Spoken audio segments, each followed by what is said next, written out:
Garning paksew, atay at balunan ang nakalagay. Bago manghang, high quality mga gilew.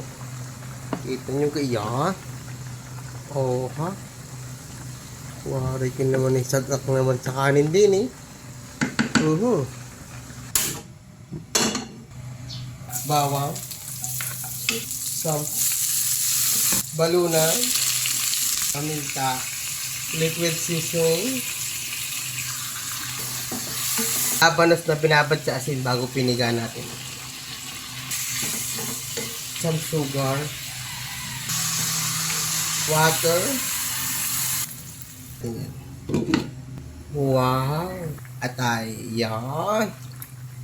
Huwag hindi ito sumarap. Green chilies, original na chilies, suka.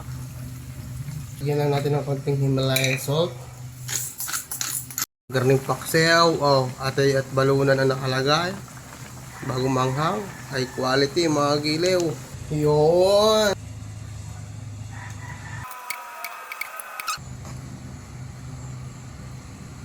Kaya tayo mga gilew. Sarap ito. Yung chili garlic natin